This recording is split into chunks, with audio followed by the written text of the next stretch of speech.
Hello and welcome to the Vita box. I'm back today with both Bmart and IceBreak, and we're going to sit around and talk about the Vita for hopefully a lot less time. What's up, guys? It wasn't that bad. It was a little long. It's true. It was like an hour and a half. Was it like It was 2 hours. Oh God, yeah. Props to anyone who sat through the whole thing. Oh yeah. I can't imagine somebody sitting through all of that other than me when I was going through to edit it. But anyway, we might as well just get right onto it. All right. First thing on the list, free-to-play games. With Tales of Montezuma Blitz already out and Picotto Nights on the way, does this signify a wave of free-to-play Vita games, and are they good for the system? I don't think so. Go ahead. I don't think that they're gonna be doing a whole hell of a lot. Like, you got PSO2, which looks great and all that, and it's free to play, but we don't even know if it's coming to America, and all these little. It's just the microtransactions. It's not really free to play. It's free to get your little taste, and then once you get that taste in there, they try to. I always thought that was the point of free-to-play. Sell stuff, but give players a base gameplay Well, experience. there's different ways to do it, though. There's sell hats, sell shit that doesn't really matter a whole lot, and then there's sell the ability to play the game after a certain point. Give you 5 tries for free, and then you got to pay for the next 5 and stuff like that. Oh God, yeah. I I deleted Tales of Montezuma like 5 minutes after playing it. And I was like, oh wait, I have to buy another try. Sorry. See you later. Stuff like that. Yeah. But, Yeah, well, I mean, I like Piccolo Knights, and I'm sure PSO is going to be different, but I think it's just going to be extra stuff like, I don't know, maybe buy a new character slot for this much, but I don't know, you have to see, right? Mm. Yeah. Thankfully, Tales of Montezuma Blitz was actually hugely improved with a post-launch patch. Oh yeah. Yeah, so if you haven't played it since the game launched, go and try it again because it is a lot better these days. All right, have to take a look. Well, you never know. I mean, like, free-to-play games might be good for it, but there's always that worry of there being too many of them. Like, if a couple more start popping up here and there, and then there's just nothing to play on the Vita but free-to-play games, which would be quite weird. Yeah, well, that's what a lot of people think is the future. They think a lot of free-to-play, like, everything's going to be free-to-play in 10 years is what a lot of people think. I don't really know if I see everything going that way, though. Maybe demos and stuff, but not the way free-to-play is right now for everything. It seems a little crazy for all that stuff to take over all gaming as we know it. I think it's just a little niche thing that's going through right now. But Well, we'll see. imagine... Sorry. I would have to agree with IceBreak, No, I guess, go ahead. on this one, because I'd like to see, I'm a big single player. Like, I play a lot of games single player, and rarely do I ever go on multiplayer games. Like, sometimes if, like, I was stuck on Uncharted 3 for a while, but, like, I don't mind paying for a directed, story-driven narrative game that has, like, a beginning, a middle, and an end. And I don't think free-to-play games can really do that. Free-to-play games are built to have you keep going.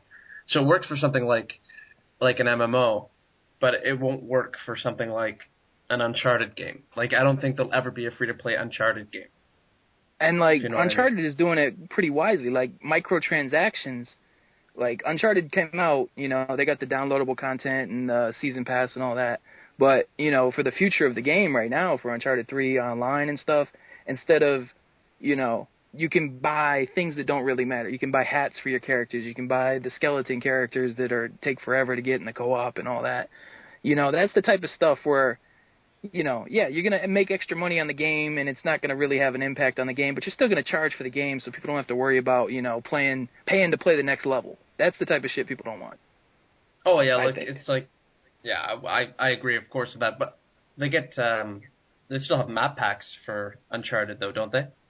Yeah, but and that's fine, That's Yeah, of course, yeah. That's obvious, All multiplayer games are gonna have that because they're gonna want to get as much money out of because like the single player game of Uncharted is like a game unto itself, so they got to make money somehow on the multiplayer. That's understandable, but you wouldn't come out with a multiplayer pack and then just expect every single person who buys it to buy every little microtransaction thing that they add later. So that's a way where, like the skeletons that they had in Uncharted 2 when you get the platinum and you beat it on crushing, those are insane to get in the new one, even though they're still in there.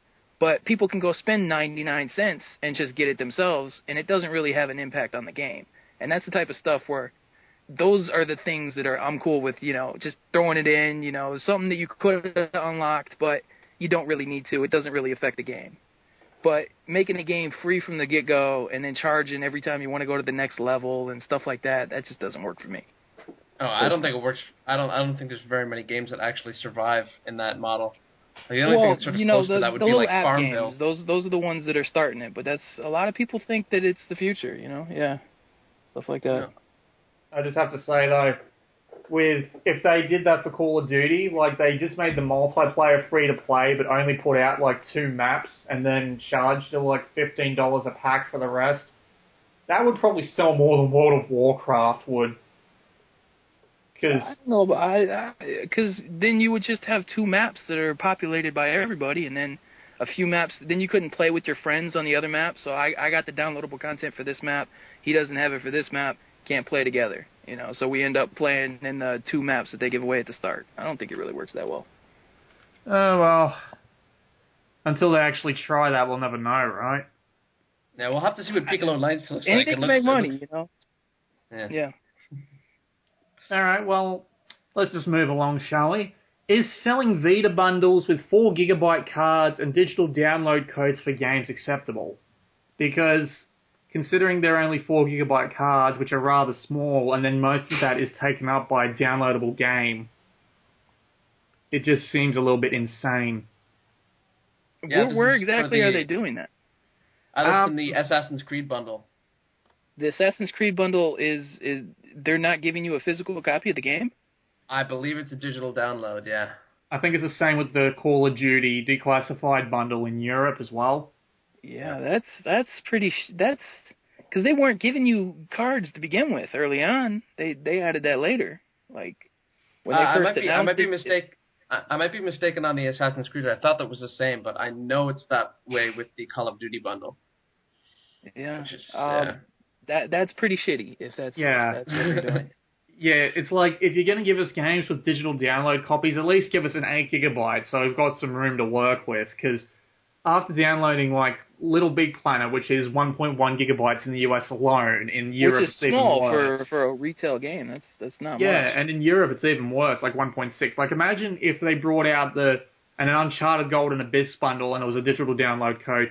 You would have no room left. You could not fit a copy of, like, Super Stardust Delta, Uncharted Golden Abyss, and like another PSN game. It just would not fit. Well, the one thing is, like, all Vita games are under 4 GB, at least this far. And, maybe they say, here's your card, you got a card to play with, you can have 1 game on it at a time. If you don't like that, upgrade. But I was not aware of that those bundles specifically were including the digital code. That's pretty shitty. Yeah, that is really bad, isn't it? I don't even know what the point of that is. It doesn't seem like it would be that much. But how much are you saving? It's like, I guess they don't want people to sell the game. Where are they shipping the game cartridge from? Where are they shipping the manufacturing cartridge from? It's like, they put in a code, it's done. When you have a physical cart, that's always region free. So, like, you could pretty much give that anywhere, whereas the code is just localized to whatever region you're in. That's so true. I guess it makes a little bit of sense, but that's not good. Yeah. Well, so yeah, probably a negative on that part, I would say. At least charge an extra $20 or $30 and give them an 8 or 16 gig card or something like that. That would be a lot better. Yeah, like then you could actually get a taste for the digital content, Because they were pushing a digital sort of thing with the Vita itself, weren't they? And then they go and do something like this, which means you can only have like this 1 game that we gave you for free, and that's it. Yeah. No, I don't think anybody would actually. I don't even know why they'd have the 4 gig card in there. Like, it's just useless completely. Yeah. Like, A 4 gig card on the PSP was useless if you were buying games digitally. I had a 1 gigabyte memory stick in my PSP for years. I never used the store on my PSP. What does that tell you? Yeah, I had an 8 gig, and I would buy games. As soon as the PSP Go came out, I'm like, okay, well, the next whatever iteration is going to be digital, so I just bought them all on my 8 gig card, and then now I've got all these games to play on my Vita, so which is good. No, there's people who like the physical copies, though. There's people who, still, I was one of them back in the day, maybe a year and a half ago. But slowly but sure, I think PlayStation Plus has probably moved me the most towards it, is getting all these digital games where they're just at, the touch of a button. Instead of having to find the case, you just scroll down your library, play what you want to play. So, it's gonna take time for people to move from enjoying that digital, that physical copy in their hands, and to having everything at the touch of a finger on the screen. I don't know, man. I mean, look how quick it was with look at PC games, right? Like, when's the last time you bought a PC game on disc? Did Never. people really buy that many PC games in the store back in the day? Like, even back in the day, you could still go on Usenet and get yourself a couple copies of some games. Well, the last game I bought on disc was the Elder Scrolls 4 Oblivion 5th Anniversary Edition, but that was like a couple of months ago, and before that, it was Call of Duty MW3 on release day. On PS3? Or on PC. PC. Wow. Yeah, I haven't bought a PC game on disc for years. It's like buying a CD. Like, why would I ever buy a disc? Yeah. But I think it's a lot of people are like, oh, I want to keep the. I understand people saying like, oh, I want to keep the, physical content, whatever. But you know what? Shelf space is limited, and after a while, people are just gonna say, just get like I have already, and I know lots of people. I think what really pushed me over the top with the Vita, besides the day one releases for other games being digital, is Uncharted. When I got Uncharted, because that's the only physical game I got for the Vita, is no booklet. Once they take that booklet away, it really makes the physical game seem a lot less important. Yeah, I've only got that stupid minigame collection. God, little deviance, because it came with my PS Vita. I was like, okay. But, I didn't have a very surefire way at the time, so I just have this long, huge list of just physical empty cases just sitting there doing nothing. And it's like, well, this is good for expanding my e-peen, but for the love of God, what am I going to do with all these cases? Yeah. Yeah, they gotta go somewhere. And there was somebody on the Reddit earlier this week who wrote about the best thing that he liked about the Vita was that the digital distribution, and I've got to agree. Yeah, I mean, well, it's the future though. Like the Vita, I don't know why Nintendo isn't going that way, but that's the future of all the consoles. Next gen for sure. Everything's going to be day one. They're already starting to do it on the Xbox and the PlayStation right now. So. Well, the thing is, the 3DS is actually going digital, but the prices are absolutely insane. Like here, it costs They're not $69. They're not going digital for every title though, are they? Well, they're going digital for some, but the thing is, they released New Super Mario Bros. On the 3DS for something like $70. It's like $10 more expensive than the physical copy. And that's an RRP. People usually sell it for less. I think they just want to appease the retail guys. I mean, Sony was doing that too, but now I'm sure the retail guys are not very happy with them that you can buy their game. Yeah, I'm a little disappointed in Sony. Like, you look at all they have some PlayStation Plus discounts, but you look at all these digital day one games that they're advertising on the PlayStation 3, and there's no discount. You just don't pay that. You don't pay tax, but you're not getting. Like, Assassin's Creed should be like $57, $55, but it's $59.99, just like you would pay in the store for the pre-order. Well, there are certain games that you get on if you have PlayStation Plus, you get percentage off. I think Dishonored coming out this week, you get that. But like, I think there's contracts with stuff like that with retail that you can't drive a different price. I mean, that's why. I mean, like, it's just like the Vita does it great. The Vita, everything is a little bit cheaper. It's like what, 10%. Something like that. Yeah. So Games, how yeah. everything should be in the future. You're saving money by just, sending it over bandwidth a little bit. Once that bandwidth's gone, it's all used up. It's a lot easier than packaging it up, sending it to a retailer, having the retailer sell it for you. You're getting the money directly. You'd think they could give us a little bit of a discount. Mm. No. I guess it's up to. I think PS3 games are up to the publishers. Like the PSP games on the digital store, they're not actually controlled price wise by Sony. So like Steam, like the Steam service, pretty much controls the prices of everything on Steam. That's why they can put things on such a cheap layaway. Have a great deal. Yeah.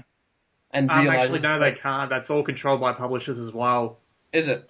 Yeah. Oh, okay, well, then there's absolutely no reason why. Then why is, Soul Calibur PSP still $40, 4 years after release? Ace Combat seems Joint stupid. Assault is the same price.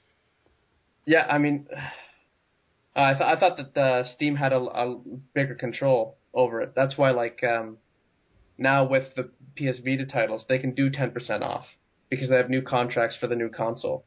I know that Steam actually has to go to the publishers to authorize the sales and get the keys and all that. Oh yeah, that's for sure. But okay, authorized. But they do a million times better job than Sony does. Then yeah, totally. Yeah. Well, jumping off that PS Plus topic, what games / software should be on PS Plus when it comes out for Vita? Because there's the argument that there's having an instant game collection would be perfect for people who want to buy the Vita or already have a PS3 with, PlayStation Plus on it, so they have an instant game collection. But is the software library on the PS Vita diverse enough yet? Because to have something on the scale of the PS3's instant game collection, you'd have half the games in the Vita library to begin with. Well, what's the right balance to strike? People think there's not a lot of games for the Vita. There's a lot of games for the Vita. But, and they've already said they're going to do an instant game collection for it. It's just, it can't be as big as the PlayStation 3. The PlayStation 3 has been out for 6 years practically. So, it'll probably be 4 or 6 games when it first starts. PlayStation got that first 12 when they first started it in America. And then you'd probably get, 1 a month would be my guess. I don't think you would get 3 like they're getting. Well, in Europe, they're getting, 6 fucking Europeans. But, it is what it is. I bet you're gonna see. I bet you're gonna see Wipeout. Gonna be up there in one of the PS Plus games for Vita, and I bet you're gonna see Unit 13 up there as one of them. I almost picked up Unit 13 not too long ago, so I hope Unit 13 was actually surprisingly good. I mean, it was Zipper's last game, so I bought it just to celebrate their legacy. But it was actually a lot of fun. Yeah, but I mean, those are completely owned and everything by Sony. So if they're not selling anything, I mean, they're just going to be. That's great, and it doesn't have to cost other developers anything because other developers they're not going to give up Rayman Origins. I don't think. Well, if it's PS not Plus selling, I mean, I can true, see but them I doing mean, that. it is the highest rated game on the Vita right now. Until still, even more than Little Big Planet. It is what it is. Yeah. But yeah, I mean, it's worth it for sure. I just I can imagine seeing Asphalt Injection and Little Deviants and maybe a couple of There's going to be something good. Sony knows. They put out when they did the instant game collection for the PlayStation 3, they put out good shit. They put out Infamous, they put out Little Big Planet. They put out stuff that they knew was going to get people to get on PlayStation Plus. There's going to be a lot of garbage in there, I'm sure, because I mean, half the games for the Vita are not that good, but that's true for any system. But you're going to see, you probably see a Tales from Space that nobody's buying anymore, and it's a way to still get people interested in the game. Maybe set up a sequel. You might see Uncharted. Uncharted's sold 700,000 copies. It's the number 1 selling game twice over on the Vita. But maybe it's not selling as well anymore, and maybe that's another reason they can move Vitas. They'll look at it like putting Infamous 2 in with PlayStation Plus and just leave it up there for a year. You never know, and that's a Sony product right there. So, it could be an easier way for them to get it up there. But I don't think it's all going to be garbage. I think it's going to be, See, I always thought that, they were going to even things out between America and Europe on PlayStation Plus, and that just hasn't happened of late. So I could be very wrong on that, but I think it's going to be pretty solid. There'll be bad shit and there'll be good stuff, and it'll all even out, I think, in the end. Oh, we don't have that long to wait, right? November. Yeah, November. And I was just looking through my PSP store, my PS Vita store, sorry, and I realized that they could be giving away some PSP games as well.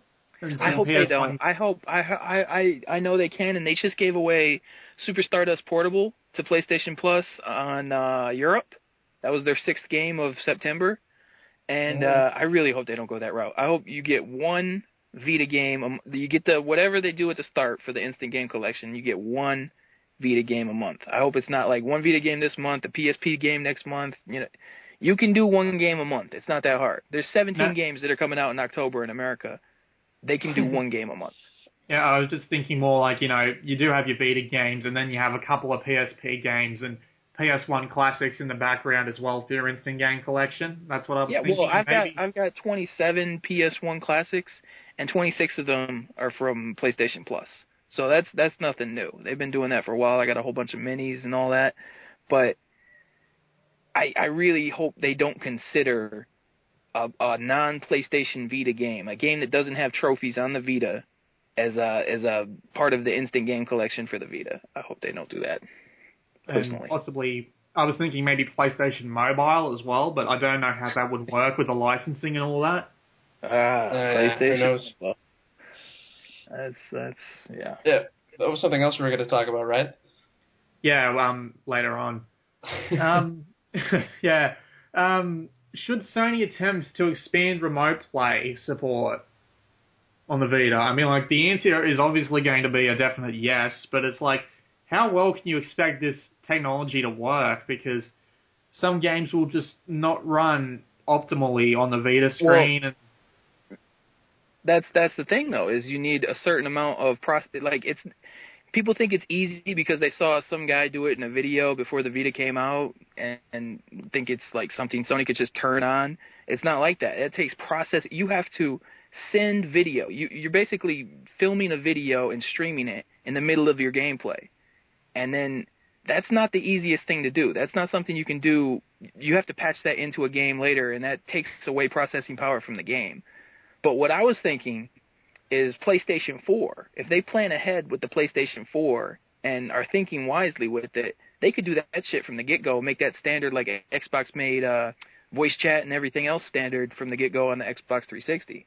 So I don't think it's going to do a lot for the PlayStation 3, but I think you could see that pretty much in every game if they knew what they were doing in the PlayStation 4, personally.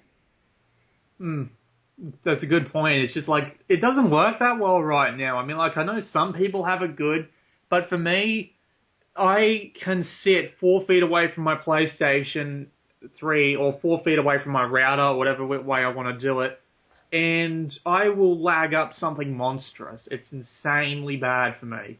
I don't understand why it's so bad for me. And there are some games that just won't work well with it. Like, imagine trying to play Call of Duty 4 on a Vita with that sort of lag. You don't have buttons, and that's the biggest thing. Like, I wish they would come out with like some sort of peripheral if they're really going to go that route for the PlayStation 4 and make everything remote playable. Come out with some sort of peripheral that you like attach on the back of the Vita where it's got the 4 buttons that you're missing, so you could actually play the games instead of having to use that back touchpad for them, which is just not really an option in my opinion. Yeah, imagine if for simple games it's good. For simple, games that only require 6 buttons, can't really beat it. I mean, if it works. I was playing the God of War games on the Vita, and actually through remote play, and actually it worked pretty well. I mean, there was still some lag here and there, but even doing the R2 on the back touchscreen seemed okay to me. But I mean, it's something to get used to. But I mean, it depends on everybody. But yeah, I don't think that they'd put a peripheral on the back of the Vita. It'd be like I don't think almost as ridiculous as the 3DS, especially not for remote play, right? Yeah. Well, but remote play just seems like almost a useless feature. I mean, it's cool and everything. It's the Wii U. If they implemented it in every game, it's basically turning the PlayStation 4 into smart glass in the Wii U. It's giving them the same capability of moving your game onto the handheld and going and doing your thing around the house. But of course, I mean, if you know, you might have connection problems. Maybe in the PlayStation 4 they have a much more powerful, much more dedicated. Maybe they have two different wireless cards inside, one for the Vita and one for actual networking. Who knows? But I personally haven't used games on the remote play. I've just browsed the store and stuff like that. So I've played games on the remote play and it works decently enough. But streaming video works well. Because you can't really watch much on PS1 games. Streaming PS1 games works okay too, depending on your computer, but of your connection. But I mean, the PS3 only has like a C Wi-Fi. It isn't even like a wireless N, or at least mine isn't, because I've got one of the first ones. So it's too slow to really do that. You'd need the new console. With a new console and having it all through, I think it'd be a lot easier. That's definitely a smart idea to make everything remote play, but really, I mean, how often it's the common sense thing that Sony will just not do. Just wait and see. Yeah, but I mean, how often do you get kicked off your TV? Usually, well, I mean, say you want to watch football. Say you want to watch, figure skating. Who knows? Whatever you like. But it's just something you can do. Say you all right. What's a good example? Say you're trying to farm in Final Fantasy 13, and you're trying to level up and do all that, but it's kind of boring. So you just put something on the TV and you just do it on the handheld. That's kind of the appeal of the Wii U, I think, because I believe you can move all your games onto the tablet. Yeah, I believe so. That is not multi-touch. Yeah. It'll be interesting to see how that works too. I mean, look at games like Zombie U, right? That have to use the bottom screen as a game screen, and you have to look up at the TV to make sure that you can see something like at a different screen. Like, how will that work? But that'll be interesting to see next month too. I haven't looked enough into it. When they have a 3D Mario, it'll really catch my attention. But until then, I'm not really interested in all that. But it's interesting, and Microsoft's trying to do the same thing with Smart Glass, which is cool. But I don't really see any of it being that impactful.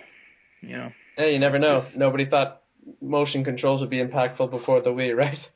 But and they still aren't, in my opinion. I mean, they sell systems, but who's still playing a motion control game right now? Sure as hell not me. I don't want to sound like I'm an asshole shitting on the Wii and shit, but I personally, I had a Wii, and I love Mario Galaxy, and I love Mario Galaxy 2 and Resident Evil 4. It's good stuff, but let's just move on. I don't want to piss people off. That sounds good idea. This is a Vita podcast, and you're going to piss off Wii fanboys. Brilliant. Gentlemen, what's your opinion on PlayStation Mobile? Any opinions from the two of you?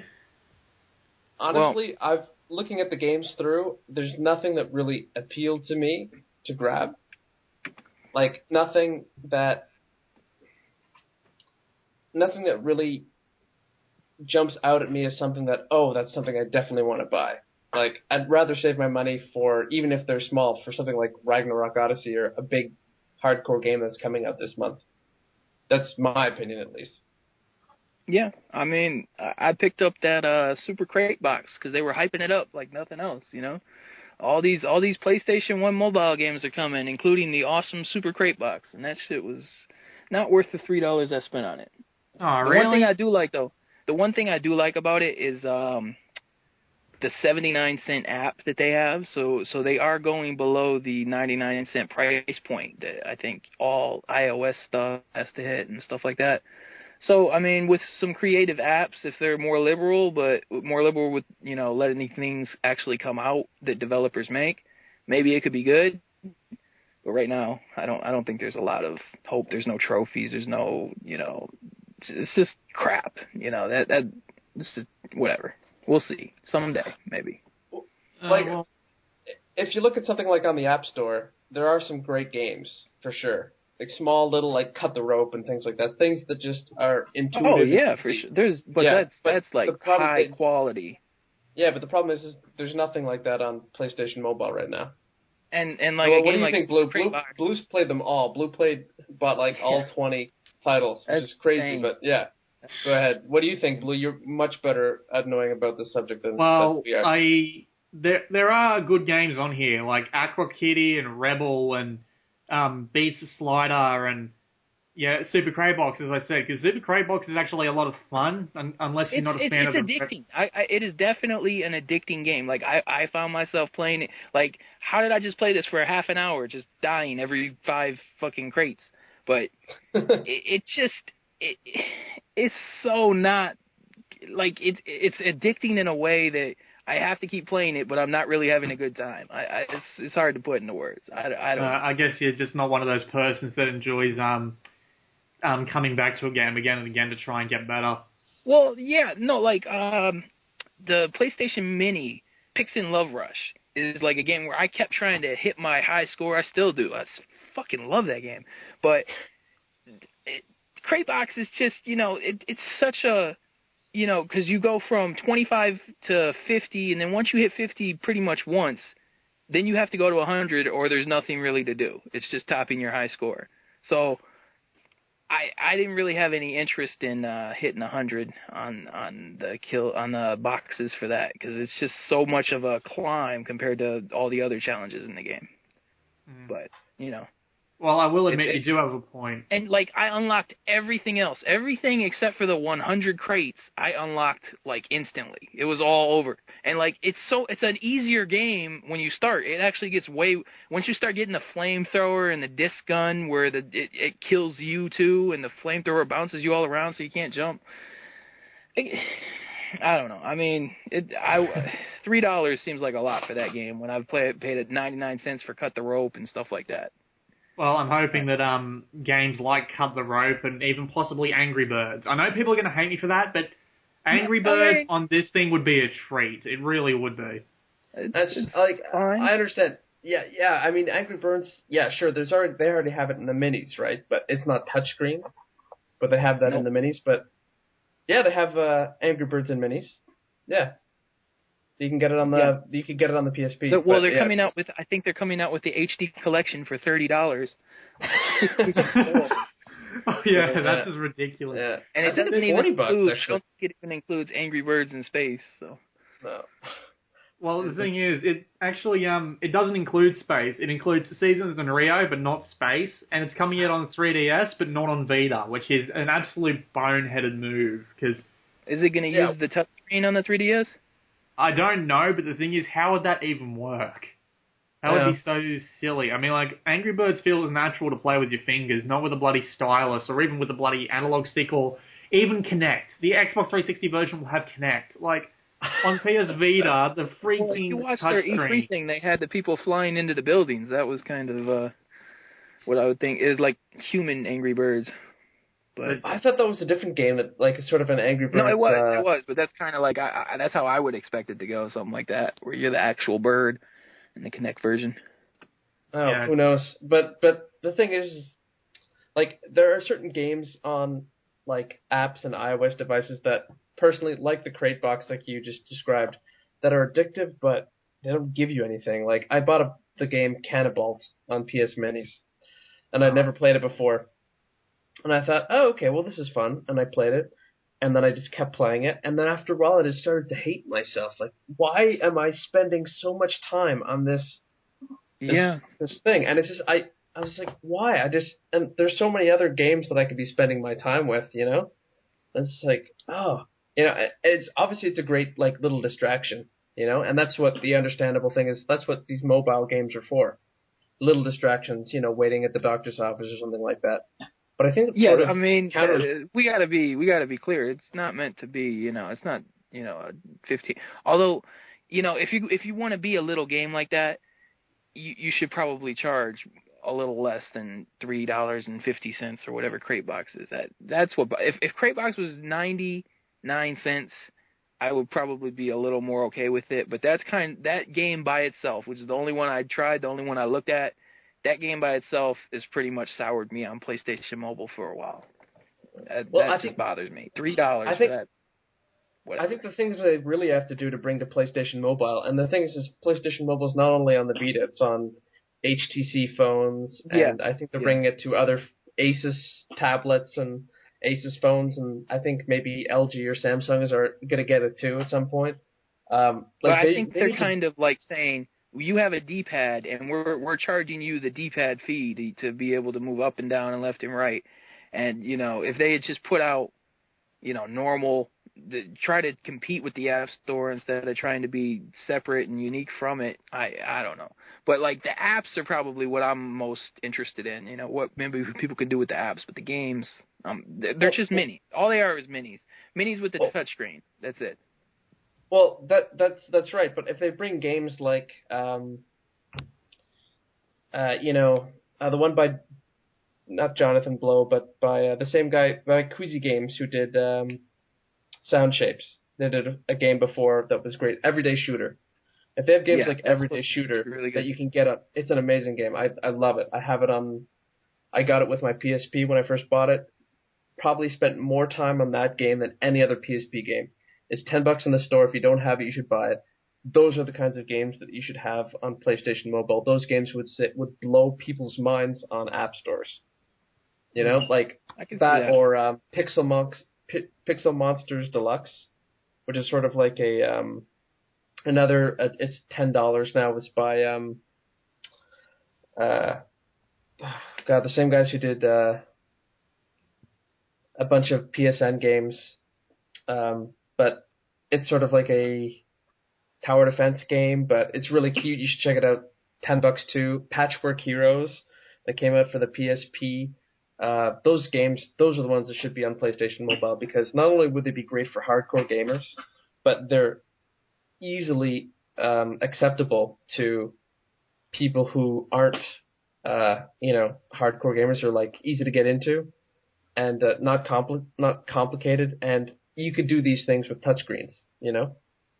Yeah. Those are the kinds of games that should be quote unquote pushed on the PlayStation name. Having something like Cannibalt, as nice as it is, doesn't differentiate itself, doesn't make it better than the App Store. I mean, they should have certain people they should be hiring, maybe a few people, just to push out some great content for this device. I think it would make it, a lot bigger on everything else. Like I think that's what they try to do by putting out 30 apps or so. I don't think there's a lot of interest in developing for PlayStation Mobile right now. I mean, we saw, if you look at the subreddit for it, it's only like 100 people, and that shit's been dead since like the second week that they announced it. I don't think there's a lot of people developing. You have to build the store up before people are even going to be interested in it, because how many people own, 3 million people own a Vita, if that, and the phones, how many people have a PlayStation certified phone? If you have HTC sells millions, and Asus tablets and Sony tablets and all these different things are quote unquote PlayStation certified. I mean, it's just going to grow bigger and bigger. But I mean, if they want to make it something big, Sony has to hire developers to make games for it. They can't just have guys say, "Oh well, I already have it on the iOS and the Android store. I might as well throw it on the PlayStation Mobile store because some people are going to buy it on the Vita." Well, I kind of disagree with you. Like, I think if they can make deals with some of the better, the better developers, some of the best games on the App Store, I think that would go a long way into pushing people towards it, because you have instead of being just like the App Store, you have the option of a D-pad, you have the option of an analog stick, you have the option of buttons.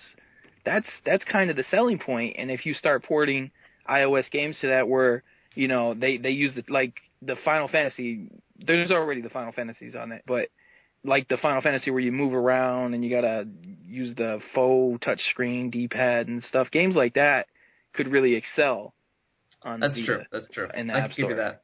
Or games like Game Dev Story on iOS. Yeah. That game will. Well, like Pix and Love Rush.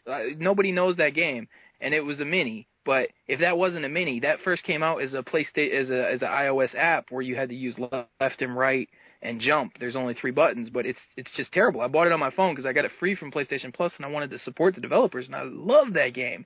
But it's unplayable. I just deleted it after I bought it because it's unplayable on the phone, but it's so fun with, you know, actual buttons to control yourself.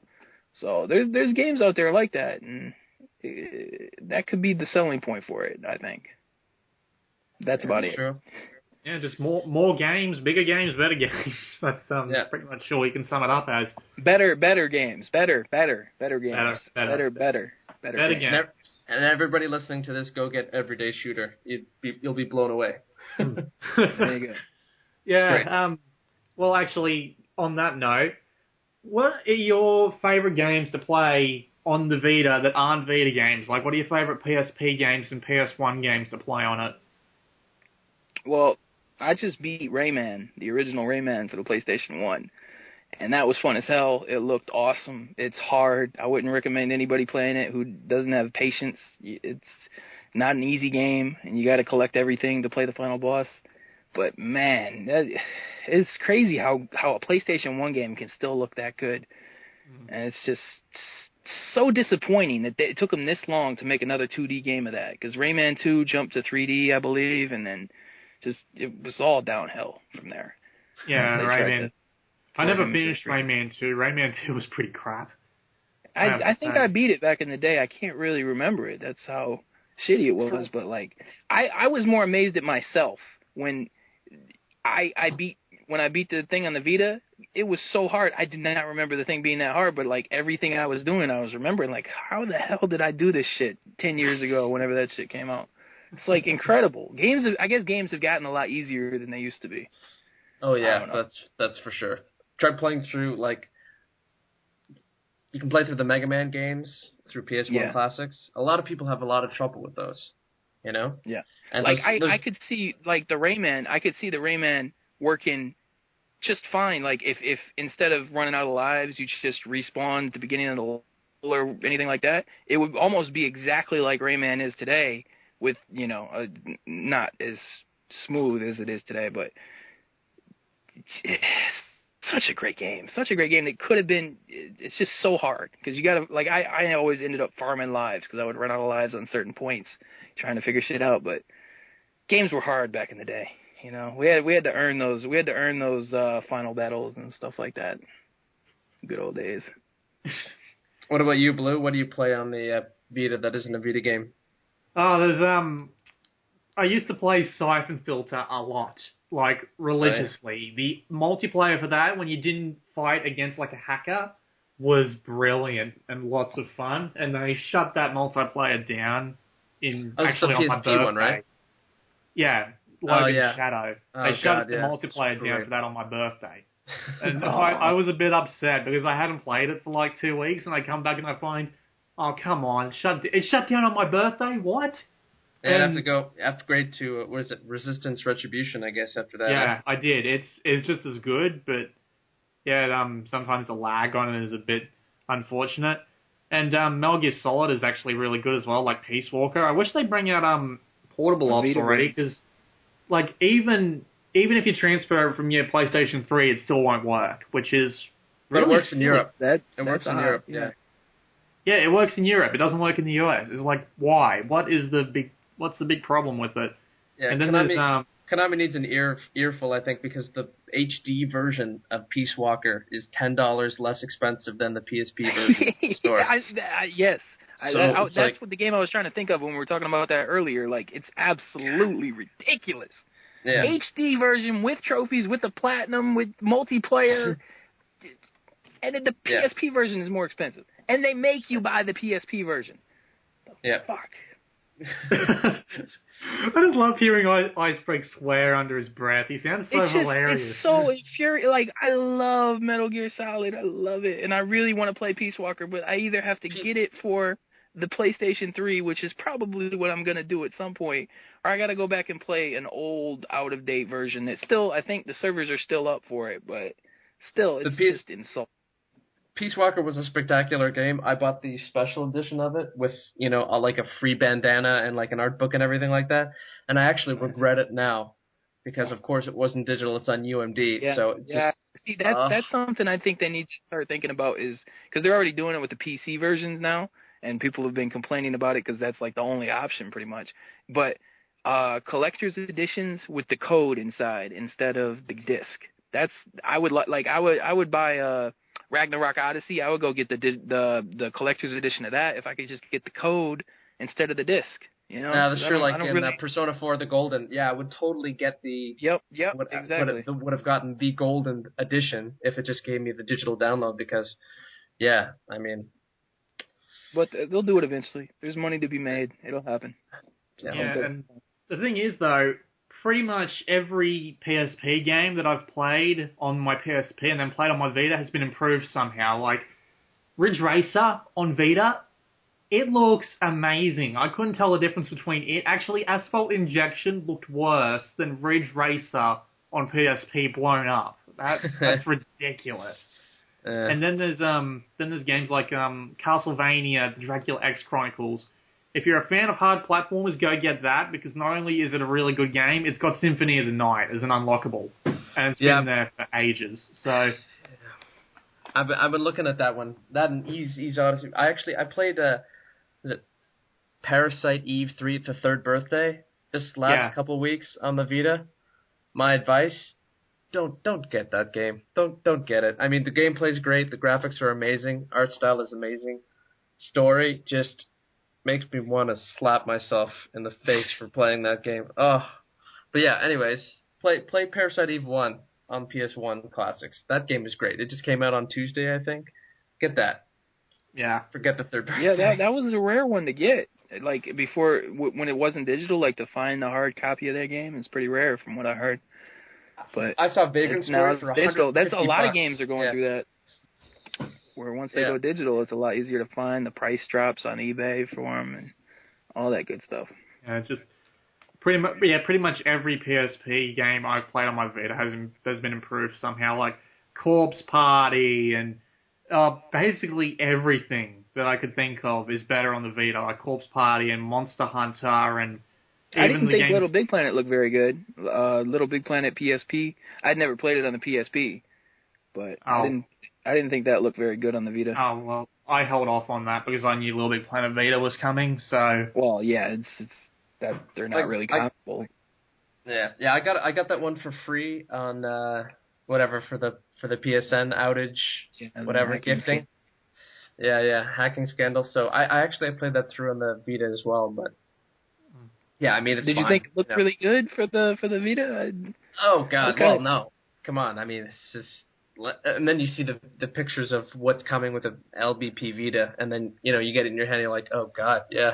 Yeah, like when I played it on the Vita, like I wasn't even really thinking about that, but like I don't know, it's just something about playing it. It kind of made me a little nauseous. Like the graphics were, and I'm not a person that really gives a shit about that. Like I can play, maybe not Medieval because that game is just terrible, but a game that doesn't look that good doesn't really bother me. But something about Little Big Planet PSP kind of bothered me. But yeah. I don't know. Well, okay, what are you guys picking up in October? Because if we just look at this quick list of releases that IceBreak is maintaining, we've got New Little King's Story, which already came out. Either of you two picked that one up yet? No. I haven't gotten that one yet. I'd actually like to see some Western reviews of it. Like, I've seen some European ones, but there's no reviews on Joystick or game trailers or GameSpot or IGN or anything like that. I'd like to see those first before I take the plunge, because there's a lot of games to get this month. There's too many games coming. Yeah. Yeah, they totally are, and I think I'll probably be buying all of them. October. At least you'll get your $20 back next month, right? Yeah, there's no way I'm going to be missing that. So you could probably make a whole bunch of different PSN accounts and get $100 back on each PSN account. Oh yeah, but then I have to reformat my Vita like 5 times a week. That'd be ridiculous. Yeah. But October 9th, we have Doctor Who: The Eternity Clock. I have heard that one is absolute garbage. Yep. Yeah. It's forgotten. Retro City Rampage is coming out on the 9th too. Yeah, I was Doctor Who. God. I was just waiting to see who would make the orgasm sound that was made last time when someone said the name of that. Spy Hunter. Yeah. I'm interested in it. I want to see what it's like. They haven't really, like, it's been coming for a while, but they haven't really said a whole. I haven't seen a lot of news on it, so I haven't seen any video for the Vita version either. They've had 3DS version, and it looks very not graphics intense. You know what I mean? Yeah, I mean, they might have went the route that they went with. What Lego game was that? The Batman, where they just ported the 3DS version, and it was just terrible when they could have just brought the PS3 version, but they were too lazy. So, yeah. I mean, yeah, and then it's a shame that they have to do that. I hope Lego Lord of the Rings turns out better. Sunflowers. Yeah, it looks like a fun. I kind of have a problem with that game. Like, you have this huge screen that is awesome, but I don't think you can use it vertically, can you? The Sunflower game. If it's a purely touchscreen game, it wouldn't be that much of a problem. Yeah, would it? It's a horizontal game. Yeah, you play it that way, right? Yeah. Just like certain games on Little Big Planet Vita, like certain things you have to play that way. I mean, it seemed to work fine to me. Wait, with the Sunflower game, you can turn your Vita horizontal, like vertically. So you turn it sideways, yeah. And the game plays because I had like everything I had seen of it was just where you use like a third of the screen in the middle. That's all I had seen. So you can actually turn the Vita with it. Oh okay. Yeah, for sure. That's what I've seen at least. Yeah, like no freaking way they wouldn't let you do that. That would just be insane. Yeah, that's what I had thought. So I mean, maybe it's not so bad then. I don't know. I've heard good things about the game itself. So. All right. October 16th we have Jet Set Radio. Day one for sure. Yeah, I love that game. I've never played it. I just know there's a giant circle jerk on the internet, and I want to get in on it. There we go. Yeah, it's a fun game. I played it on Dreamcast actually a few years ago. Great, just still a gorgeous game. So just worth getting. For sure. I was thinking about picking it up, but you know when they didn't do the and I've kind of become entitled. I'm the entitled gamer, consumer, whatever. But when it wasn't cross-buy. There's too much other shit for me to worry about. Like Retro City Rampage is cross-buy, Jet Set Radio isn't. It kind of makes the decision a little easier, That's true. Me. Yeah, if you're going one for the other, absolutely. Good. Yeah. But if you haven't played Jet Set Radio, definitely worth getting. It's beautiful game. It's interesting. Interesting. The controls are probably better. There was no right thumbstick on the Dreamcast, so that probably helps a bit. Yeah, and I think the graffiti actually is like done with a back touchscreen or something like that now, or with a touchscreen instead of having to move the analog stick in these sort of like strange directions over and over. So, but they brought Jet Set Radio to PC. So imagine how much of a bitch that would be on a keyboard. Yeah, WSAD. Oh, God. Yeah, it'd be tough, but that's worth getting for me at least. Silent Hill Book of Memories. My interest in this was actually rejuvenated because I played the demo on the Vita that just came out. It was really good in my opinion. That's what people are saying. Like, it looks horrible, but everybody who's played it that I've heard has liked it a lot. Yeah, so, I mean, imagine if they just named it Book of Memories and it was not a Silent Hill like type. It's not a set like I was listening to Podcast Beyond, the IGN thing, and that's what they said. Like, it's not really a Silent Hill game, but it's a lot better than you think it would be. So, I mean... Yeah, totally. If you haven't played the demo on the network yet, it's out in every single region. You might as well go give it a look.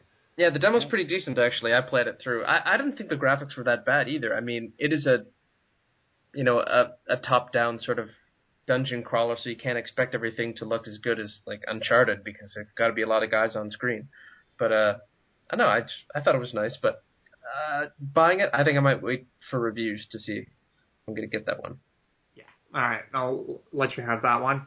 October 23rd, there's going to be 4 games out on that day. Smart As, starring John Cleese. That is pretty much the only reason I'm buying it, because it will have John Cleese in it as a narrator. Yeah. It actually looked pretty interesting when I saw it back in the day. It's like one of those IQ test type games, I think. Yeah, it's brain training, but on the Vita. Yeah, I mean, I probably won't get it, but it probably wouldn't be the worst thing, Like, I could probably play it and enjoy it. Yeah. Street Fighter Cross Tekken.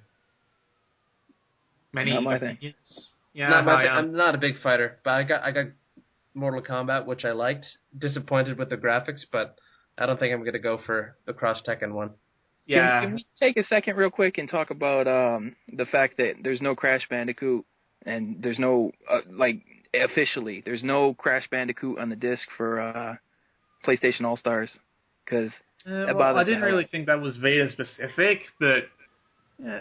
Well, I mean, it's just lazy, just cheap, and I don't know, because I've had arguments with people and they say it's not cheap, it's Activision being greedy, or maybe they just couldn't get it done, whatever, they wanted to do the new Crash, but it just seems like if you paid enough money, you could have gotten Crash Bandicoot in your game, and even if you got him in your game and you wanted to save him for downloadable content, that's just as shitty as not having him. That's probably worse than not having him, but to not have him on the disc of a game called PlayStation All-Stars when the guy was selling your system just kind of sold me on not getting the game.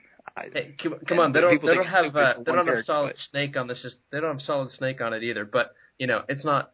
I don't think it's really Sony's decision. But I think it's strange that they have Raiden in it because they want to sell its new game. They want to sell the next game. They want to sell Devil May Cry. They want to sell BioShock and all that.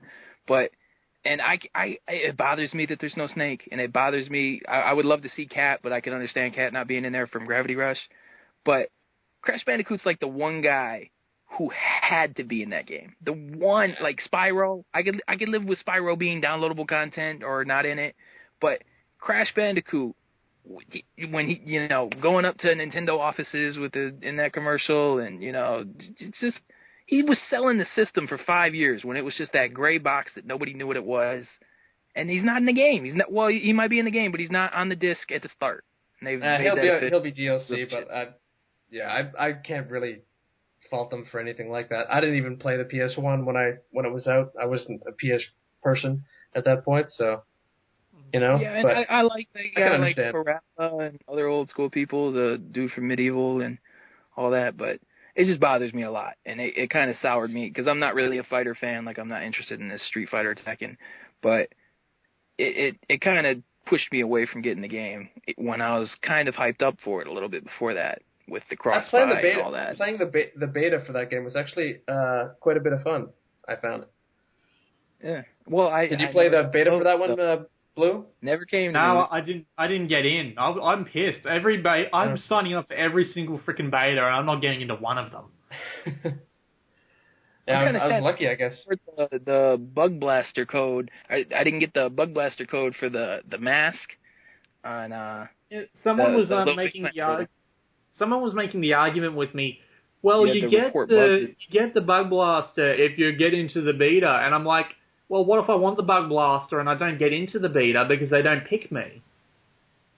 Because I was complaining, well, it wasn't me, but someone was complaining, like, I want the Bug Blaster suit, but I didn't get into the beta, and they just said, well, you'll get it if you get into the beta, and then we're like, well, what if they never pick us? I was kind of pissed at that guy. I think I got a what is it, like a construction vest for LBP Vita, because I was in the beta. That's what I got. Yeah. Like, if you had actually reported a few problems, or maybe even one problem, then you got the gas mask too, and that's what I wanted. I wanted that fucking gas mask, but it is what it is. I'm not the only one, but it sucks. Yeah. Well, I mean, it's something I want to talk about. Little Big Planet Vita, real quick. All your costumes aren't available. I got Sonic costumes that I can't get on that store right now, and I'd like to know what's up with that. Maybe licensing issues. I heard they're going to bring them all over. But I haven't seen any updates to it. Were they Little Big Planet 2 or Little Big Planet 1 costumes? I don't know. But I remember them saying everything. I think it was I thought it was only the LBP2 costumes that were downloaded, but maybe I'm wrong. I don't know. But, oh well. So what other games are coming out in October? Yeah. Super Monkey Ball. Not for me. I mean, it's fun, but I guess it would use tilt more than actually moving the thumbstick. I prefer the thumbstick over tilt. It's just more precision for me. I don't know. I mean, Mario is all the Super Monkey Ball I need, and Mario's Galaxy, those levels, that's enough, Don't need any more. I have this Japanese golf game for my Vita that only came out in Japan called At Field, which had this really weird mechanic where if you held the L button down and then tilted the Vita, it would move your ball in that specific direction. But then you couldn't see where you had to send your ball because you were always tilting it forward or backward and it annoyed the crap out of me. But, yeah, it was weird. I prefer analog stick over tilt just because it gives me more control and I can actually see the screen. They came out with that ice hockey game, and that's something that bothered me is I would actually be interested in like a quick, cheap little hockey game, you know, not something too in-depth, but something nice and simple. But then you gotta use the artificial reality with it. You gotta use the cards. You gotta place it on the table. You gotta aim at the table. It's not worth it. I'm not interested. They would have been better as like PlayStation mobile games, actually. Yeah, I mean, if there was like a simple 3D hockey game on PlayStation Mobile, that might interest me. But I think you can probably grab that somewhere in Little Big Planet. But yeah, someone remade Frogger in LBB Vita. It is great. That's all I can say. I played that back on Little Big Planet too. Yeah, they get pretty creative with those. Yeah, just imagine in a year you can have like 50 mini games just downloaded onto Little Big Planet Vita, and you can pick them up any time you like for score. That would be pretty damn sweet. What's actually really sweet is that you could have full RPGs that somebody built inside with the Savinator. Yeah, endless possibilities. And downloading the games is awesome too. Yeah. All right. Zero Escape, Virtue's Last Reward, Instant Buy. Loved the DS game. Loved it. Favorite game on the DS by far. I have no idea what it is. I didn't play the DS. I know it's the sequel to 999, right? Yeah. Right. It's sort of like a visual novel thing, right? Actually, I have the demo on my Vita. I have not to play it yet. It's stupid, but if I play that and maybe see a couple reviews, I might pick it up because I have no idea what it is right yet. It's it's a visual novel combined with an escape the room style set of puzzle games, and it's the story is absolutely fantastic, but they rush it a little bit in the demo, which disappointed me a little bit because they pretty much just shoehorned in the explanation of the entire game in like 30 seconds worth of text, and then just put you back in a small little story clip, and then that was it. It was a bit disappointing. I can't expect them to do too much in a demo, you know. But I'm sure people who played the DS game like you, I'm sure they're just boom. Yeah, we know what it is and we know what it's going to be, and we can just buy it straight out, but the rest of you don't. Yeah, if you ever get a chances are, if you own the DS game and you love the DS game, you probably have a 3DS, and that probably interests you. So they should probably highlight the differences between what would be on a 3DS version and a Vita version. But from what I know, they're exactly the same, except no 3D on the Vita. Okay. Like no 3D, like no 3DS 3D, not like polygonal 3D. Okay. Yeah. It's that's interesting that it's the first real game that's launching. Is it the first or the second game that's launching simultaneously on Vita and 3DS? What would the first game be? Little Big or the Lego game, but I don't think Lego. I'm pretty sure Lego did, but well, does Lego count really? Because holy crap, that releases on everything. That's true. I mean, Madden. Probably. Do they have a Madden on 3DS? I don't even know. No, they don't. Oh, wait. FIFA. Do they? No, I don't know. I mean, like, if they do, they probably run like shit. Let's see. The terrible FIFA is probably launched simultaneously. Yeah, like FIFA 12 and FIFA 13, or FIFA Football and FIFA 13 being the exact same game on Vita. Oh, they really Okay, here we go. Madden NFL Football, Nintendo 3DS, March 27th, 2011. 5 out of 10 review by IGN. So, ouch. But but FIFA 12 and FIFA Football and FIFA 13 being the same game was just why? You could have taken the time to integrate something new, but they didn't. It's EA, man. If you can make the money without doing it, you ain't gonna do it. Good point. EA is lazy. Let's move on. Yeah. Okay, what other games are coming up?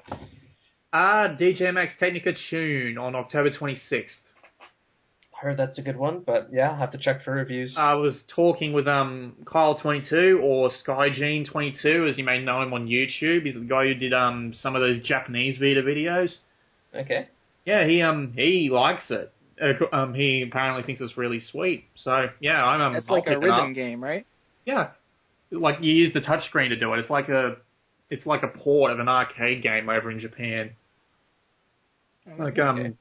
I played DJ Max Portable 3, and that was pretty good, but it was really light on content. Apparently, it was a really low point in the series. But this isn't Vita related. Anyway, moving along. October 30th is going to be absolutely insane. Yeah. Assassin's Creed 3 Liberation. Yeah, for sure. Yeah, that's. Totally. I'm actually considering getting the $120 bundle where it comes with Assassin's Creed 3 digitally on the PlayStation. It comes with that season pass, that awesome download. I love that George Washington, and the alternate reality. I cannot wait for Fox News or somebody to start screaming about that's definitely going to happen, which, whatever. But, damn, that shit looks good. Like, I love it, because Assassin's Creed was the worst of the worst at downloadable content before that, because it seems like they would just take out, okay, these two chapters are related, let's take them out, and then put them back for downloadable content later. This is Undead Nightmare, this is, Festival of Blood, this is its own unique story, separate from the rest of the game, that's an alternate universe that never happened. That's awesome shit. I am so totally glad, because I wasn't even considering getting that bundle before that. That wasn't even an option. But now that they did that, that's kind of sold me on it, and that awesome picture of them.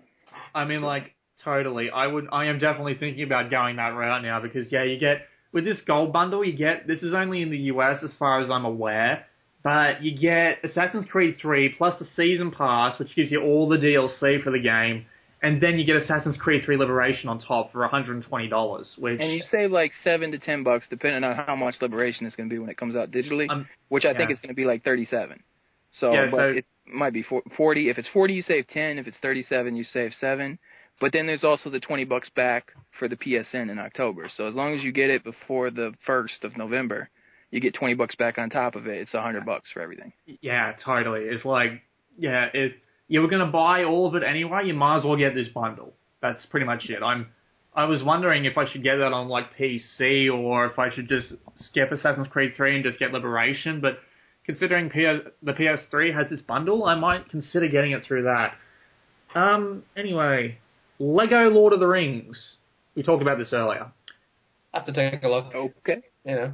I haven't played a Lord of the Rings game since Return of the King, I think. Are they doing I have no interest in this. Are they doing a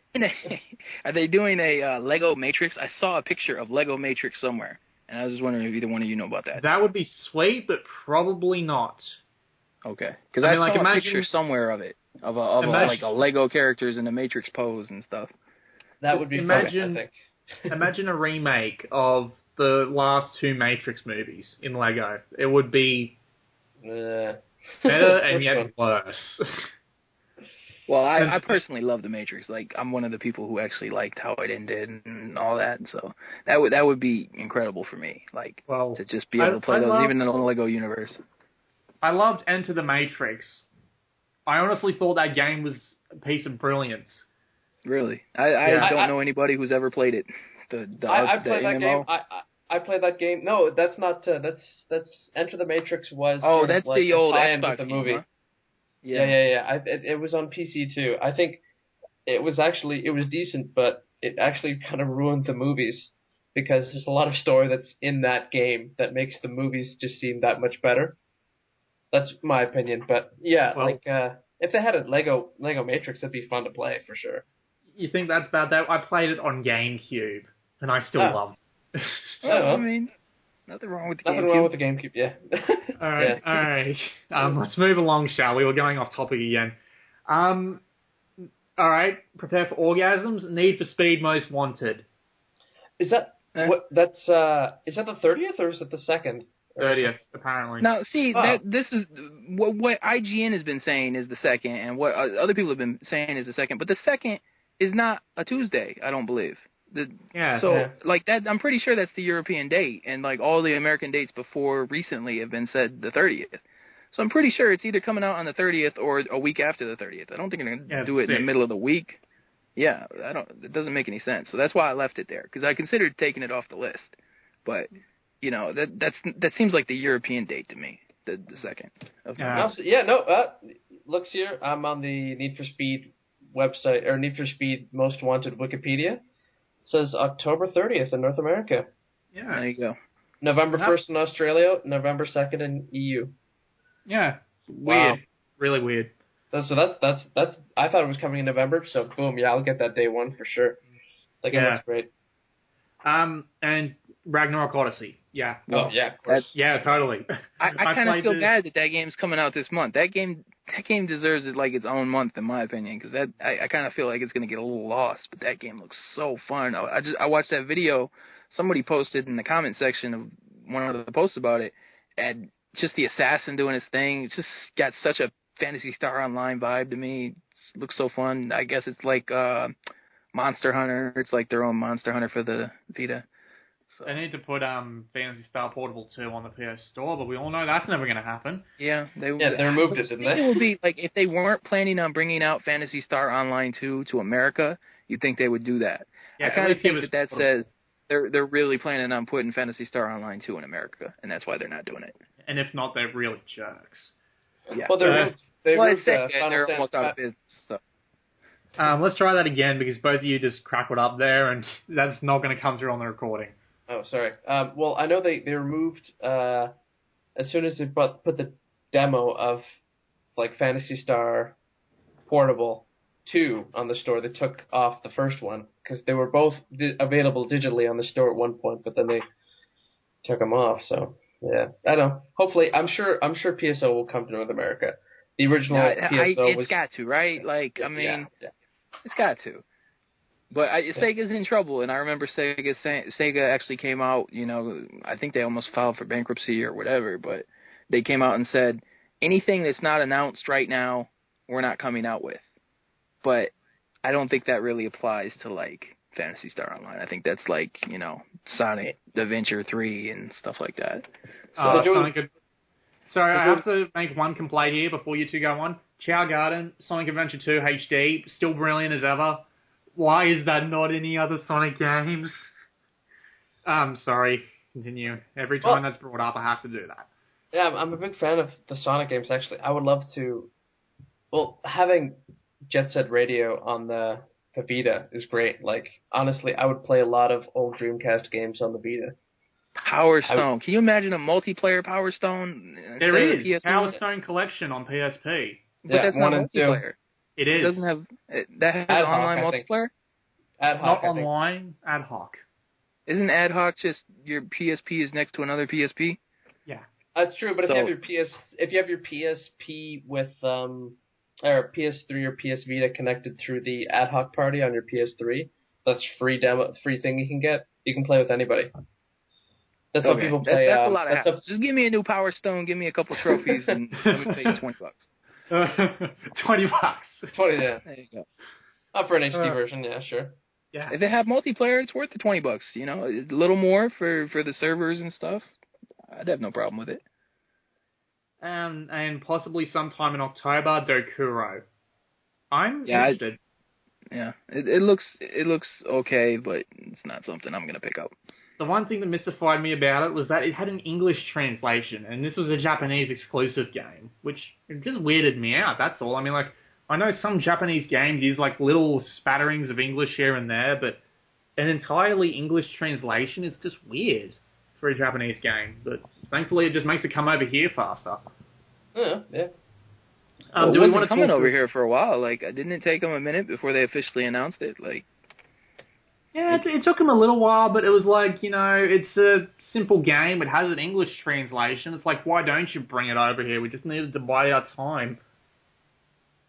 How about this? We've only got like 5 other games to discuss, and then we've got one more thing, and then we can wrap this up. So let's just go over November. Call of Duty Black Ops Declassified. Have to wait for reviews on that one. I will be picking it up because You pick up everything. Yeah, I pick up anything that has a hole in it.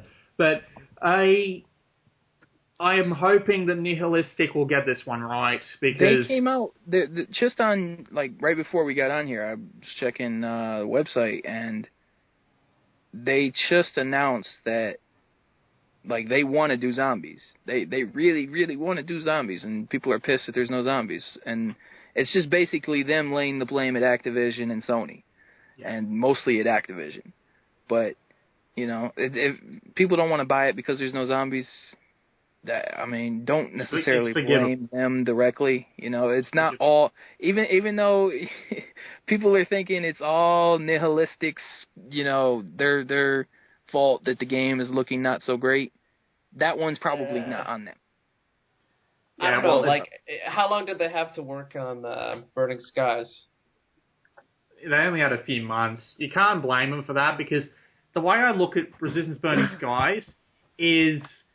they got the controls right. They got, for the most part, the gameplay right. But everything else was a bit meh.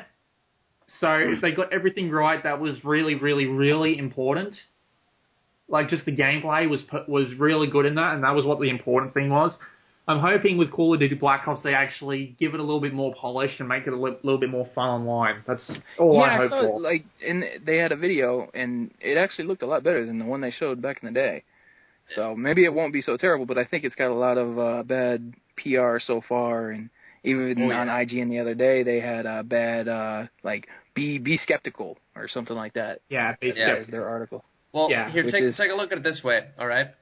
Nihilistic Software, before they released Resistance Burning Skies, released PlayStation Move Heroes, a game that they had 2 years to build, and it got a 53 out of 100. Yeah, it was on through Metacritic. It was what type of game was that? Because I had seen that, and it was a like move game. It was a move game with Sly and I think Ratchet and Clank or Jack or something like that. Yeah. There's that one, and then after that, Resistance Burning Skies released in 2012. So they had a year to do that, and now they're releasing another game 6 months later. So it looks like they've had the shortest time to work on Call of Duty. Well, I'm hoping that the engine had a lot of upgrades in the background. God, let's hope. Yeah, but I don't know if they had time for it. You know, who knows? I'm just crossing my fingers. I'm just crossing my fingers and praying, because that's all I can do, honestly. We'll see. Yeah, Persona 4 Golden. Absolutely, day one. Absolutely. Yeah. God. Can't say no. That's the big one. That's the one everybody who owns a Vita already wants. Not me, though, but that's, like, huge.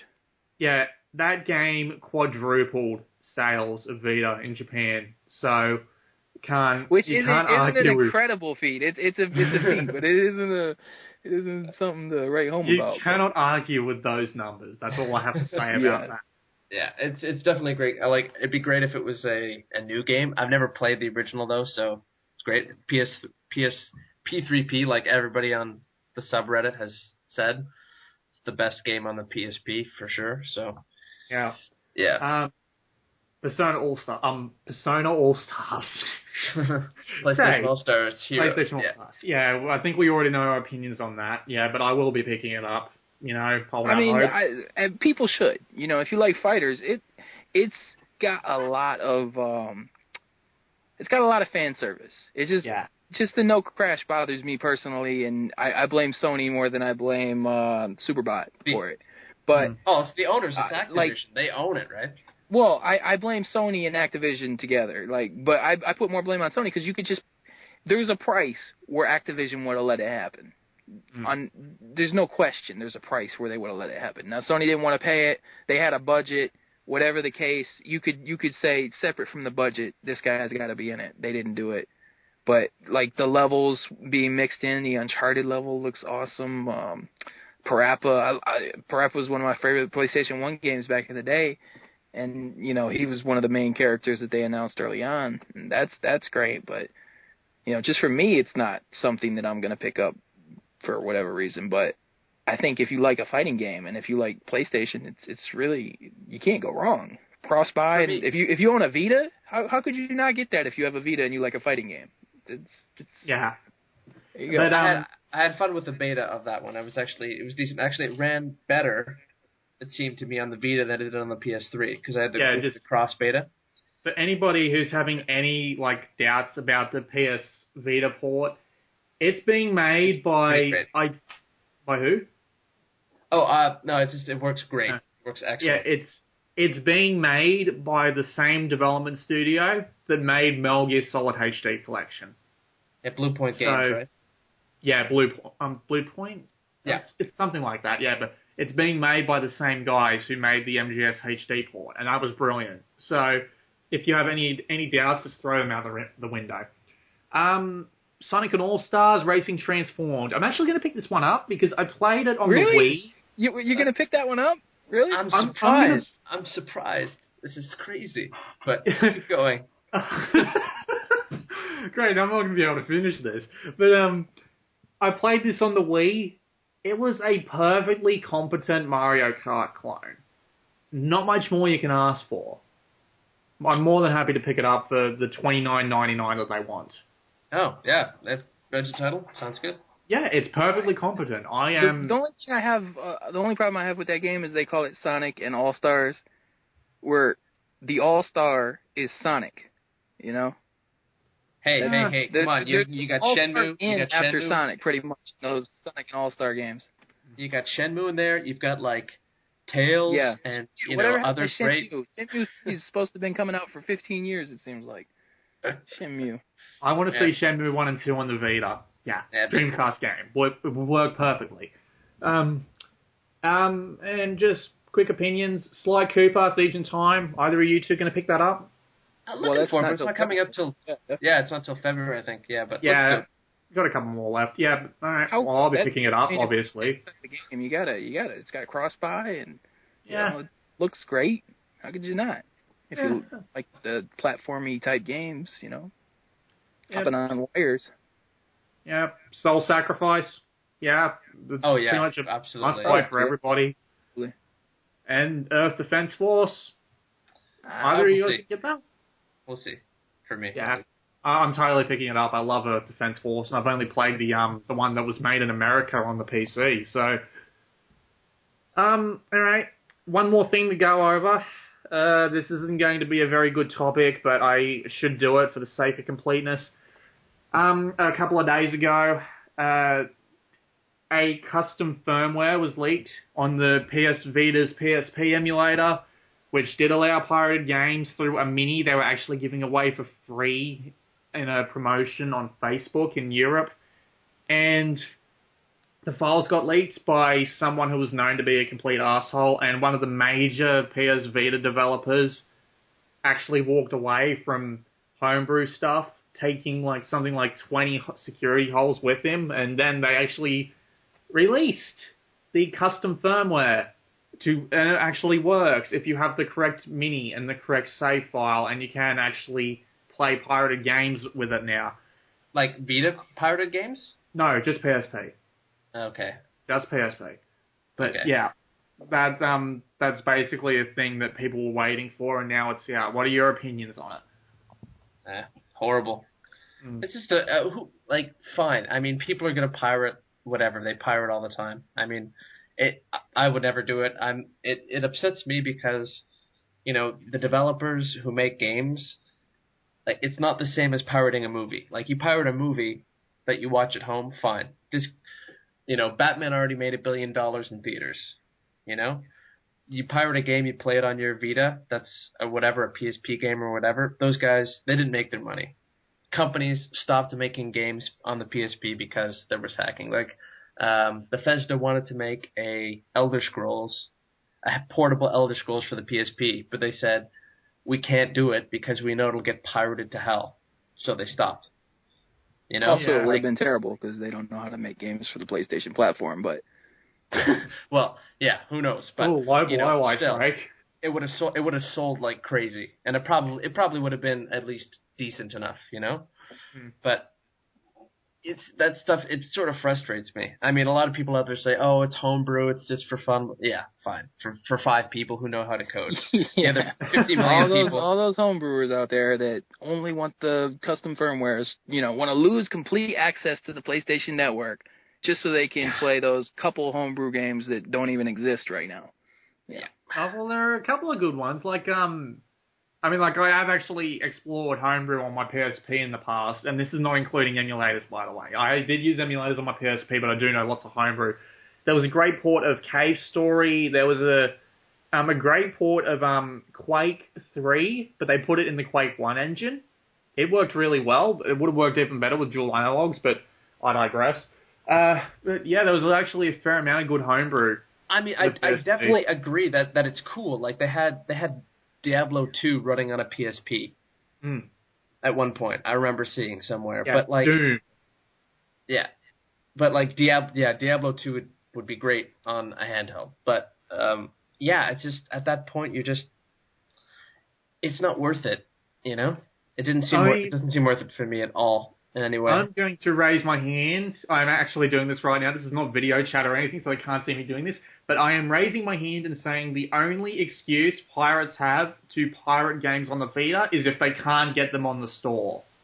If they own games I mean, they have excuses. I mean, if they have Kingdom Hearts on their PSP, There's a difference between saying, you know, I'm gonna pirate and I'm gonna pirate this game. I don't want to pay for it. I'm an asshole or whatever. You know, I pirated Dreamcast games back in the day and it didn't do so hot. I feel bad about it, but it is what it is. But the people who try to justify the piracy is the thing that bothers me. You know, there's really no justification apart from maybe if you absolutely cannot get a game in your region, no matter what you can do, and it's never gonna come. Yeah, okay.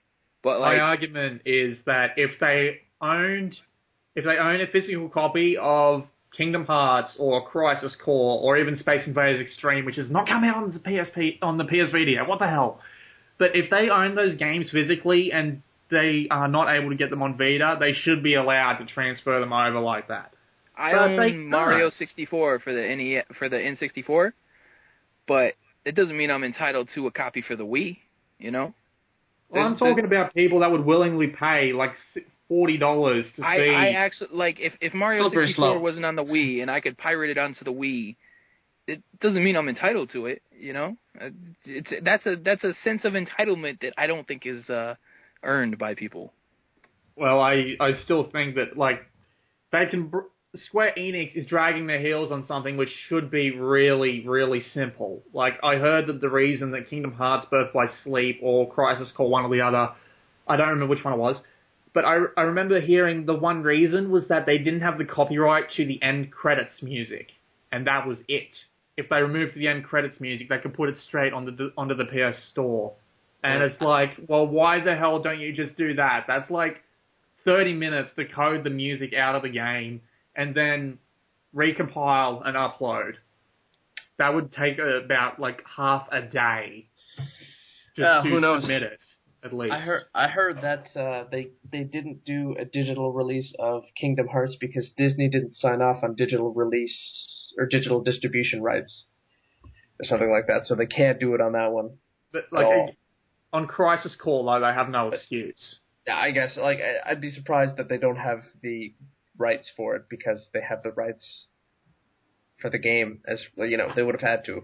I mean, they would just have to pay an extra few $1,000s for it. Like I've done some of this stuff in my job that, you know, having distribution rights for whatever, a song or an intellectual property, it doesn't cost that much.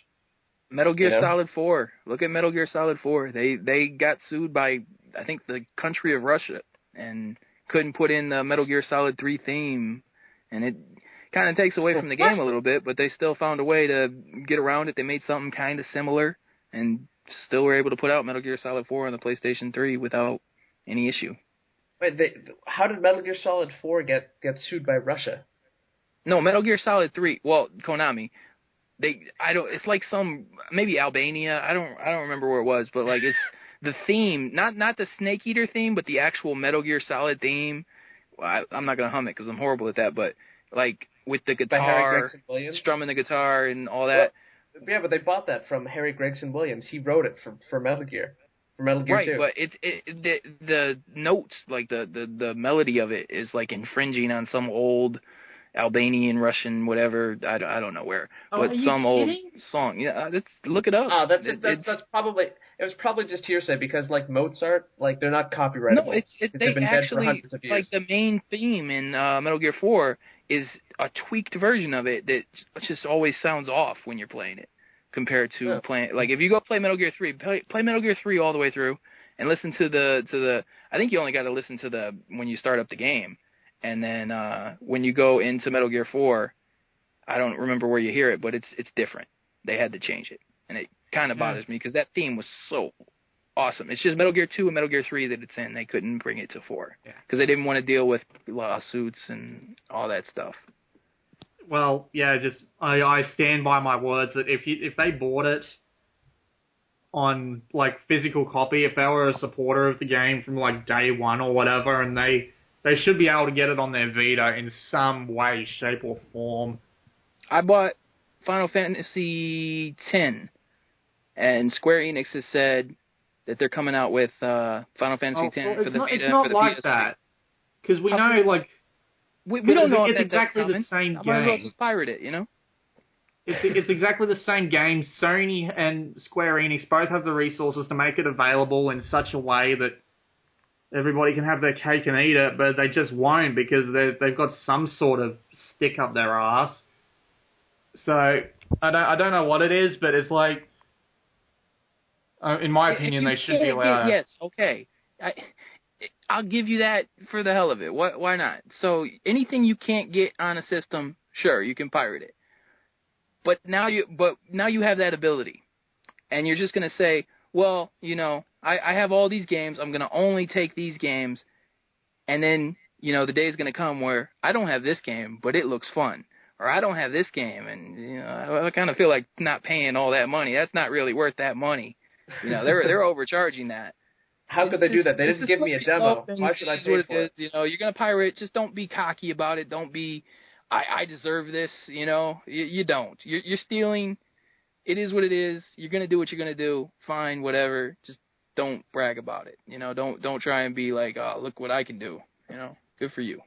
Well, it's not like I'm pirating this because I can. It's like, why can't Square Enix give me the ability to play these games on an obviously better platform when they would be able to so easily? It's just but here, take a look at something like Project Rainfall, okay? That brought all these Wii games from Japan over to North America and Europe. Those people had a concerted effort. They made a campaign. They got those games released here when Nintendo said, we don't want them to be released. It's not worth it for us.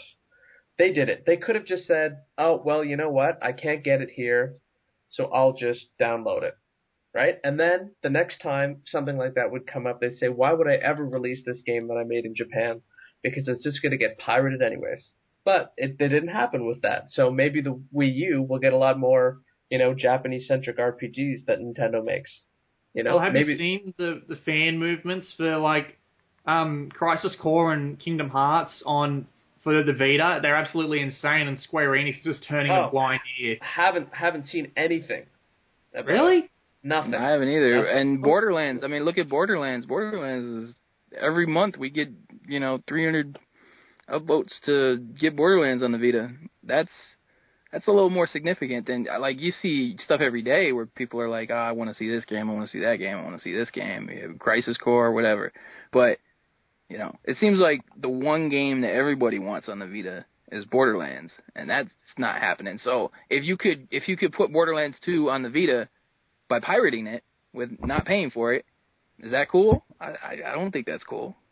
Well, my justification is that if you pay for it and they drag their feet on something so simple, it's like, why not?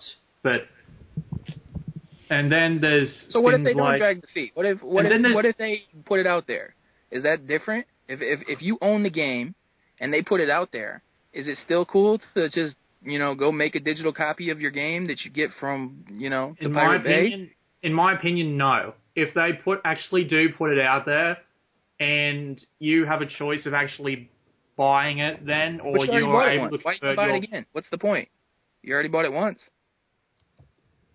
You do have a point, but still, it sits on the very edge of acceptability. Like, let me tell you about when I got Super Mario Galaxy 2 for my Wii. I pre-ordered that game, and it turns out that it wasn't going to come out for a month and a half here after US, Europe, and Japan. We were getting it late by a month and a half, and I had no other way to get it. So that was the first time I ever hacked the Wii to actually get that game working.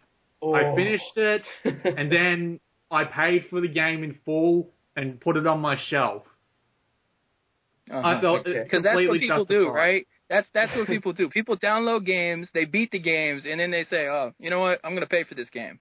That's the thing. I had the game. I paid for the game while I was there, and then I learned it was like a month after everybody else, and I'm like, screw that. I did the same thing with Just Cause 2 as well, but that was only like a week after. But still, I just felt a little bit ridiculous because it's like there is a point where it's acceptable, and there's a point where it's not. You do understand how little that is of piracy. That's like saying, that's nothing. That's like nothing. Nobody does that. Nobody pirates a game, beats a game, enjoys the game, and then 2 months later buys the game. That doesn't happen. It's just not the way things work. You are a very special case, I must admit. There you go. I've never heard that before, but I will admit, but here's the thing, I did do that on PSP a lot. I pirated a lot of games, including Corpse Party, because you could not get Corpse Party here no matter what you did. But I paid for Corpse Party as soon as I got a US PSN account, along with a lot of other games. And the Vita is region-free, so you can always anything on a cart, you can import. Yeah, anything on a cart. So, yeah. But then there's games like Assault Gunners in Japan, which will probably never come over here. Is it only Make a Japan account? Yeah. I just need to get around to actually making a Japanese account and then paying like a 15% markup on the cards from PlayAsia or wherever I plan to get them, and then I just wish it was a little bit more convenient. That's all. Yeah, well, I mean, there's always going to be a discussion about that, right? But like, I have Crisis Core and I have Kingdom Hearts Birth by Sleep for my PSP, and I loved those games. They were great games, but do I need to get them again on the PS Vita? No, because I already played them, So, like, at that point, that's my opinion of that. But, I really hope that Vita games can't get pirated at any time soon, and that, developers who make games for the Vita make money, and they keep deciding to make games for the Vita, because that just keeps everybody going. Yeah. I don't think the Vita's going to be hacked anytime soon, because... You never know. Well, they did find a user mode exploit for the Vita, which means homebrew only, no pirating or anything, but... Somebody else is going to crack it at some point, and they're going to say, I was doing it It's going to happen for eventually. Nobody cares about the Vita right now. Eventually, the Vita's going to be okay. It's not going to be great, but it's going to have some systems out there, 25 million, whatever, and then somebody's going to find a way to do it. But the problem is, whenever you do it, whenever you decide to go through that, Sony's going to patch it, and you're going to be out of the PSN. So all your things on your account, you're not going to be able to use on that Vita until you update. And the people who make that choice are making that choice because they would rather play things that they can get for free than the things they can get on the store. And you know what? God bless you. You don't really have any use with the Vita anyway. Just move on. It's your thing. You do what you do. You're not going to help the store. They don't make money on the hardware sales, really, especially early on. So it is what it is. I don't know. I mean... The best time for the Vita to be hacked and piratable will be at the end of its life cycle, where you won't be able to find as many games for it anymore and all that. But they're all digitally available. So that's the one thing that's different from anything else, right? You can get every game. You will always be able to get every game. Yeah, it's like, the Vita's out of its life and, it's done. Every game has been made for it. That's when you hack it wide open.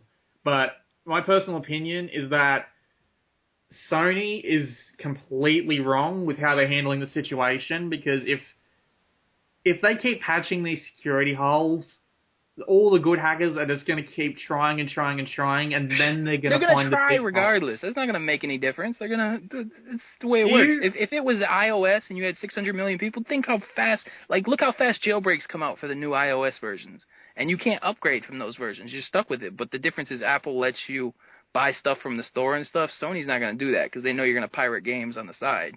So what's the point?